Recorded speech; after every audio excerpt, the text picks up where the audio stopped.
Good afternoon, everyone, and thank you for being here today and continuing to cover Hurricane Delta. I will be as brief as possible today. Since very early this morning, Louisiana has been feeling the impacts of Hurricane Delta. And at this time, everyone in the storm's path really needs to be focused on sheltering in place. Since yesterday, we have added successfully 6 parishes to the list of those authorized Category B, which are emergency protective measures. And this happened earlier today, and that's Sabine Parish, Natchitoches, Vernon, LaSalle, Grant, and Wynn. Hurricane Delta is behaving much as it was forecasted to at our last update. We do know that tropical storm force winds are at the coast of Louisiana as we speak. As of the 1 p.m. update, which happened just a couple of minutes ago, Delta is currently a Category 2 storm, so it is starting to weaken slightly as it approaches the coast. We do expect it to make landfall as a Category 2 in southwest Louisiana this evening. I think the rough time is sometime between about 7 p.m. and 9 p.m. tonight. The good news is that Delta is moving relatively quickly at about 13 miles per hour with forward speed. And as I mentioned before, the hurricane hunters are seeing a modest amount of weakening, and the maximum winds are actually down from 120 miles per hour earlier, as I mentioned, down to Category 2 strength. But the fact that it's weakening should not cause anyone to lose focus or to lose vigilance, because this is still a very strong storm that's going to bring significant impacts to the state of Louisiana. Between Lake Charles and Lafayette and to points south of Alexandria, sustained winds of greater than 74 miles per hour and gusting to more than 100 miles per hour likely. Storm surge inundation is already underway, with the peak of the storm surge coming tonight and then beginning to improve tomorrow. Between the Rockefeller Wildlife Refuge and Morgan City, they can expect 7 to 11 feet of surge. Between Holly Beach and the Rockefeller Wildlife Refuge, it's 5 to 8 feet of surge. From Morgan City to Port Fourchon, 4 to 7 feet, 3 to 5 feet between the Sabine Pass and Holly Beach, and then 2 to 4 feet for the rest of the coast. Southwest Louisiana can expect 6 to 10 inches of rain, and locally heavier amounts are possible where those rain bands form. And it is very important to remember and to have in mind that the impacts from this storm can and will be felt well outside the tracking cone. In fact, that's already happening in places across South Louisiana. So don't get fixated on the track. And there is a increased likelihood of tornadoes in southeast Louisiana as well. The flash flooding in Baton Rouge last night, which received about 9 inches of rain in certain parts of the Baton Rouge area, is a perfect example of how problems can quickly develop well away from the center of the storm. In fact, we've seen some sporadic power outages in East Baton Rouge and Ascension parishes already today.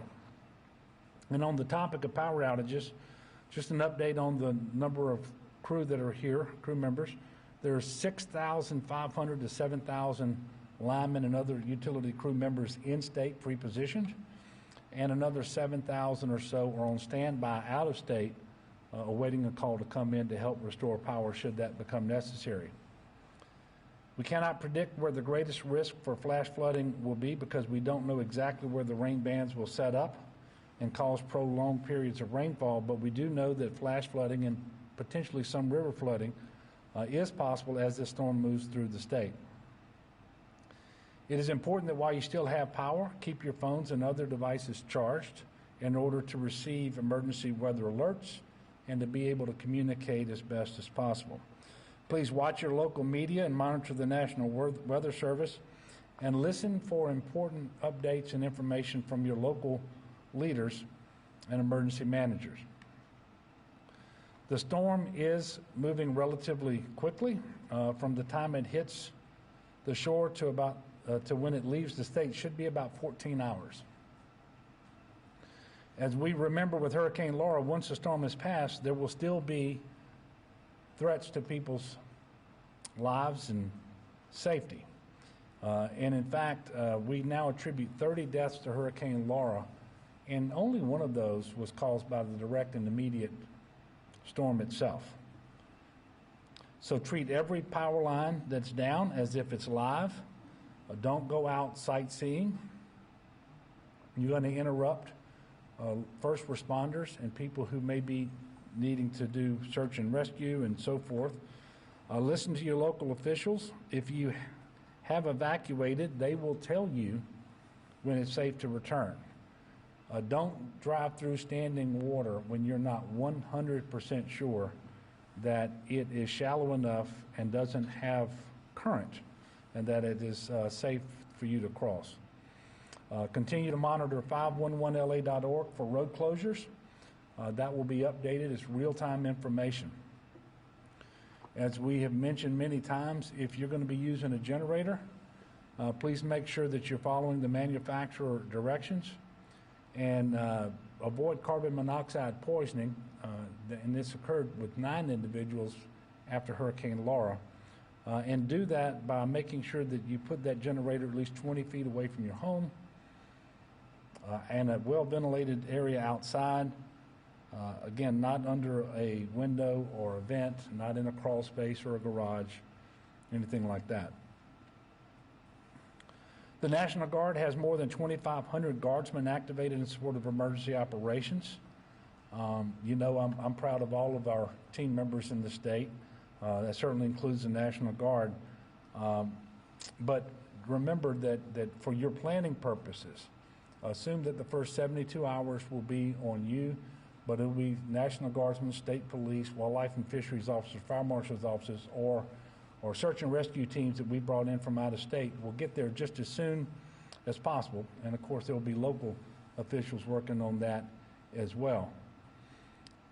The Coastal Protection and Restoration Authority is tracking 689 gates across the coastal zone, 355 of which are now closed. That is up from 305 that were closed yesterday. As of this morning, 9,537 Louisianans were being sheltered. 6,300 of those were because of Hurricane Laura. And then there's an additional 2,000 from Laura that are in Texas. More than 800 evacuees are because of Hurricane Delta, and they are primarily at the mega shelter in Alexandria, which has reached its capacity because with COVID-19, we have a reduced capacity there of about 833, and then we will be moving individuals as necessary to other shelters further north, starting with the shelter in Bastrop, and when that one's full, we will use the Juella shelter in Shreveport. The Department of Transportation developed assisted in transporting more than 500 evacuees by bus, in fact 21 bus loads, to Alexandria last evening. Most of those individuals were from Calcasieu Parish. Sheltering directions are specific to each parish, so if you need information, please text LA Shelter to 898-211. LA Shelter to 898-211. Additionally, you can tune into your local media and contact your local Office of Emergency Preparedness for more information. I do want to remind everybody, as I try to always do, that everything we're doing in a COVID-19 public health emergency environment. And just because we're dealing with a natural disaster doesn't mean that the public health emergency is going to call timeout and allow us to do that without being compliant with all the COVID protocols. So we need people to be mindful of what those mitigation measures are, and it's more important than ever that we wear our mask and social distance when we're around people who are not part of our immediate household, that we wash our hands frequently. Certainly that we protect those who are most vulnerable. Today, with respect to COVID, we are reporting 265 new cases of COVID-19. Sadly, we also are reporting 26 deaths today. There are 582 people hospitalized, and 78 of those are on ventilators. You will note that our case count today of 265 is much lower than we've been reporting, and that's because we did a lot fewer tests yesterday. We were reporting only 9,872 tests, and that's because of Hurricane Delta. We had to suspend much of our community testing, and we hope to get that back up just as soon as possible, certainly not later than Monday of next week. One trend that concerns me, and I mentioned this yesterday, is hospitalizations. So 4 of the last 5 days, we have seen increased hospitalizations. This is something we're going to continue to watch closely. Obviously, we can't afford to threaten our ability to deliver life-saving care in our hospitals, especially as we enter the flu season. And also, as I mentioned yesterday, the positivity percentage has been inching up over the last 7 to 10 days as well, and that too is very concerning. We're going to keep our eyes on that information, and hopefully we will see those numbers start to improve in the very near future. There's no doubt in my mind that that's exactly what will happen if enough people in Louisiana follow all of the COVID protocols and mitigation measures that are in place. Finally, I would ask everyone to continue to pray for the best outcome, even as we prepare for the worst. The weather event is impacting our communities and our people as we speak. So please stay safe, stay put, and be vigilant. We won't know yet, we don't know yet what time tomorrow we will have a press conference, but we do anticipate having one. Obviously, we will be waiting for the weather to clear so that we can go take a look at the damage and start coordinating additional response activities with local officials and with our federal partners. But we know that we're going to try to have a press availability tomorrow as well.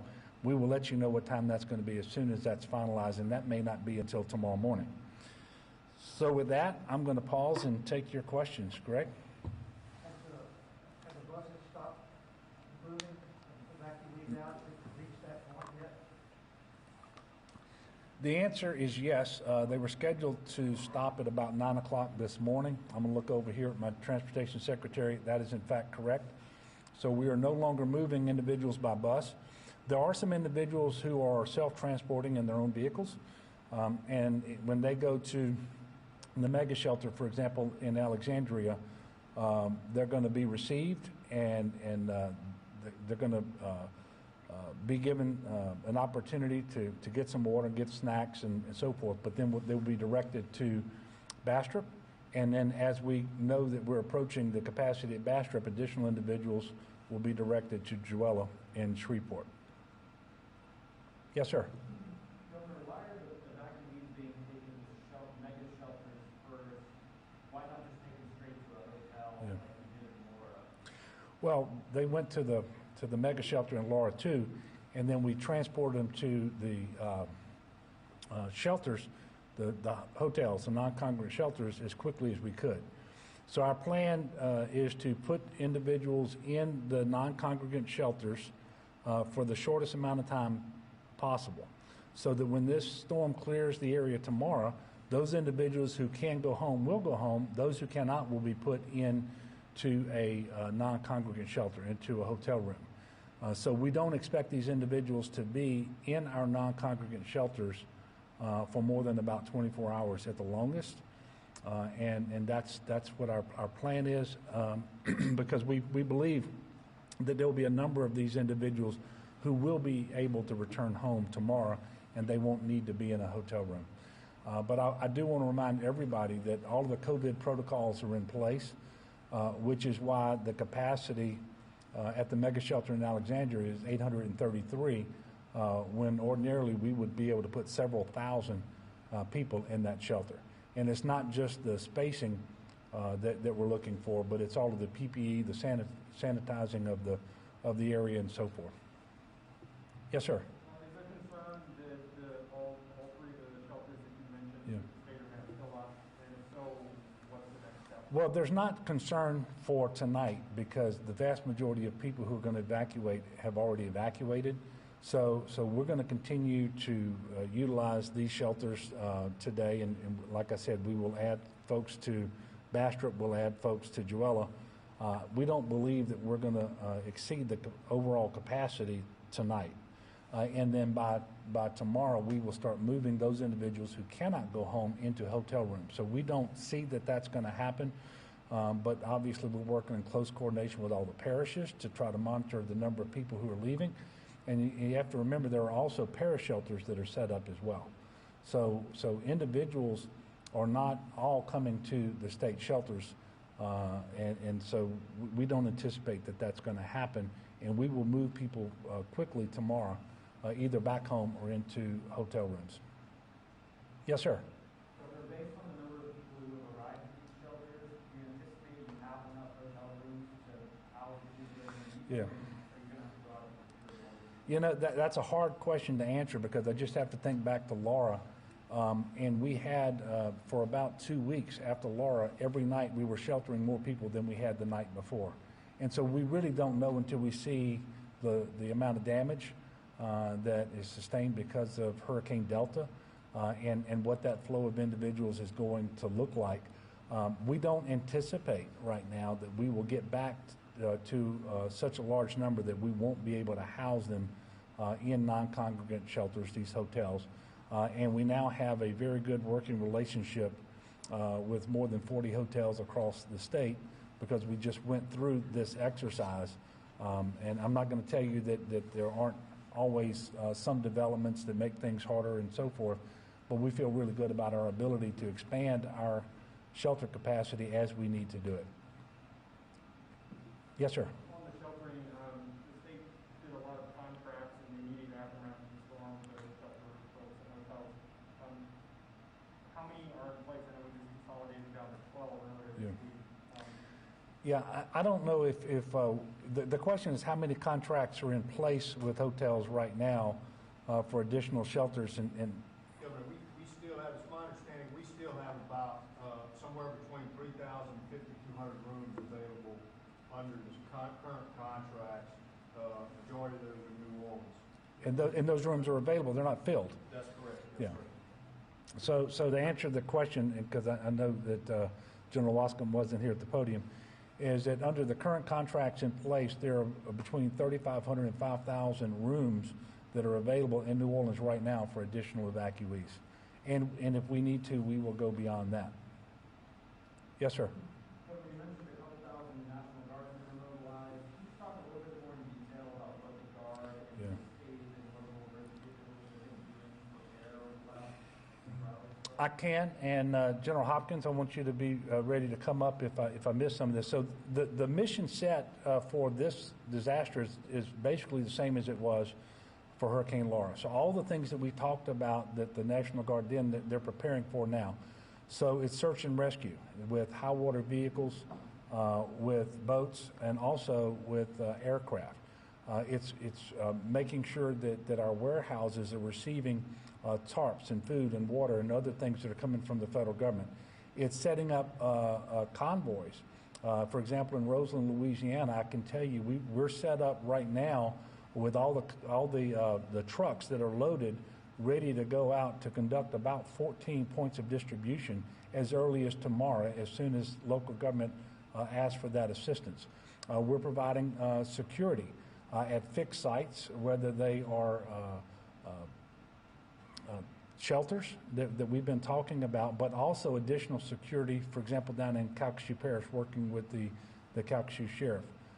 Where they're providing LNOs to various parish offices of emergency preparedness, and a whole myriad of missions that they are leaning forward on, and that they will, many of which they're executing now, if it's preparations for the storm. You know that they put in place more than 200 super SACs on the island of Grand Isle on the southwest side, but they're also raising the levee on the north side of that island as well. So, General Hopkins, if there's other missions that you want to come in and mention, you do that? Sir, that summed it up. Lee Hopkins with the National Guard. Really, we focused on 3 lines of effort, which is preparing for the post-storm operations, moving in our search and rescue assets across the parishes that could be impacted, ensuring that they're set and ready to go. We have also established, as the governor mentioned, our commodity distribution system out of Roseland, and prepared those distribution points so we can quickly move forward and alleviate suffering as those parishes, the demand signal begins. We've also have our local leadership on the ground amongst these parishes, ensuring that we're coordinating with local leaders to assess their future needs and to plan for post-storm operations so that we can move as quickly as possible to support the citizens of Louisiana. But the Louisiana Guard is ready. As the governor said, we have over 2,500 soldiers and airmen who are in place, and we're ready to respond when called upon. Thank you. Thank you, General. Thank you, General Hopkins. Any other questions? Yes, sir. Governor, obviously the people of Southwest Louisiana have been through a lot recently with Hurricane Laura. Now they're bracing to take care of another that has hit. Any words of encouragement for those people who have been through some type of problem? Yeah. Well, first of all, I hope that they understand that their local leadership and law enforcement, all of their first responders are standing up to do everything that they possibly can to help in this situation. State agencies and personnel are doing the same. You just heard about the National Guard, but we've got wildlife and fisheries officers. We've got fire marshals agents, and we've got state police. We've got, I think, 5 search and rescue teams from other states that are in this state co-located with us right now, and more coming from FEMA as well. And so we're leaning forward. We're going to do everything we can to help the people of Louisiana who are impacted by this storm, many of whom, as you just mentioned, were just several weeks ago, suffered the brunt of Hurricane Laura. And we know that we haven't fully recovered. In fact, we're nowhere close to being fully recovered. And so we have structures that are still compromised, whether it's their roofs or otherwise. We know that some people are still evacuated and families have not yet been reunified. So this is a very tough time. But we also know the people of Louisiana and in southwest Louisiana are very tough and resilient and faithful. And we're going to get through this. And it's not going to be easy. Nobody should take this lightly. I'm going to be praying that this storm moves through just as quickly as it possibly can, that it stays true to the northeast direction that is forecasted, so that the impacts to the Lake Charles area, for example, aren't more than they would otherwise be. But at this point in time, we can't say for exactly sure we know what this storm is going to do. But as I mentioned, we're confident that there will be hurricane force winds felt in and around Lake Charles and in other areas of southwest Louisiana that were very damaged. And so we know that this is going to exacerbate what is already a bad situation. And I want folks to be hopeful, because we know that we're going to do everything that we can, working with our federal partners and local partners, to get them right side up again. And I also want to just thank the people in advance for being good neighbors to one another. That's what Louisianans do best. We're seeing it as we prepare for the storm, especially the faith-based community, and we know we're going to see it tomorrow once the storm exits the area. We're going to see all of the volunteers, the faith-based communities, families, and neighbors taking care of one another. And that really should be a source of inspiration and hope for everybody. And then we're going to work through and just continue to recover from Hurricane Laura and Hurricane Delta just as soon as we possibly can, leaving no stone unturned. And we're going to bring every bit of assistance to bear that we possibly can to benefit our people. So again, as I mentioned earlier, don't know when tomorrow we'll have a press availability, but we will let you all know. Thank you for your continued coverage. Ask the people of Louisiana to be vigilant. Let's prepare for the worst, and certainly pray for the best, and be good neighbors to one another. And let's do it all mindful that we're in a COVID environment. So God bless, and thank you very much.